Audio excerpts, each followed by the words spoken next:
નમસ્તે મિત્રો, શાકનો મસાલો બનાવવા માટે મેં આદુ અને લસણને ફોલી ધોઈ તેમજ આદુની છાલ કાઢી સાફ કરી ટુકડા કરી અને બરાબર વાટી લીધું છે. આ જ મસાલો બનાવવા માટે જો તમે લીલા મરચાં પણ શાકમાં ઉપયોગમાં લેતા હોય તો તેને પણ ટુકડા કરી અને આની સાથે વાટી લેવાના. પ્રથમ આપણે તેમાં મરચું પાવડર નાખીશું. જેટલો શાકમાં જરૂરી હોય તેટલો મરચું પાવડર નાખવાનું. ઓછો પડે તો જ્યારે શાક વઘારે ત્યારબાદ પણ નાખી શકાય. મીઠું તો આપણે નાખી જ દીધું છે. ધાણા જીરું પાવડર નાખવાનો.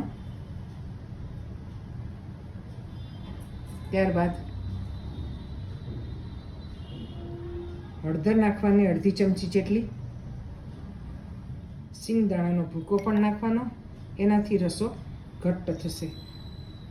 તેમજ સૂકું કોપરું નાખતા હોય તો તે પણ આ સ્ટેજ પર નાખી દેવાનું અને આ મસાલાને થોડીવાર ફરી વાટી લેવાનો.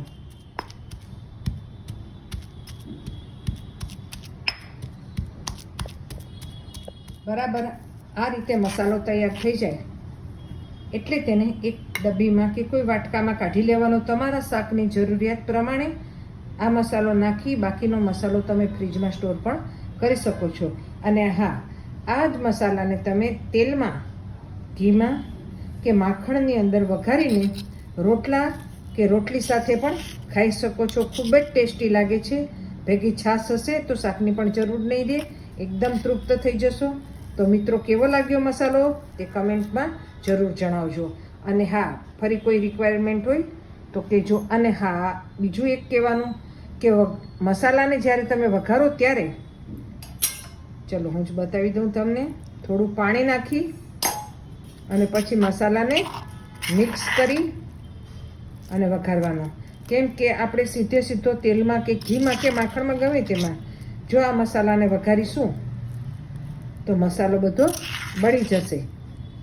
પાણી હશે તો મસાલો બરાબર તેલમાં કે ઘીમાં કે માખણમાં પાકી જશે. અને એ પાકેલો મસાલો તૈયાર થયેલો રોટલા રોટલી સાથે એકદમ ટેસ્ટી લાગશે. બ્રેડ ઉપર પણ તમે લગાવીને ખાઈ શકશો. કોઈ વડાપાઉં કે એવું બનાવતા હશે તો પણ આ ચટણી કામ લાગશે તમને. એટલે પાણી નાખી અને પછી તેને વઘારી લેવાનો. જ્યારે બધું પાણી બળી જાય ત્યારે તમારો મસાલો પાકી ગયેલો સમજી લેવાનો. આભાર મિત્રો વિડીયો જોવા બદલ. ફરી મળીશું નવા વિડીયો સાથે. ત્યાં સુધી રજા આપશો. ધન્યવાદ. અને હા, આવો મસાલો બનાવીને જ શાક વઘારજો. તમારું શાક એકદમ ટેસ્ટી થશે. Thank you.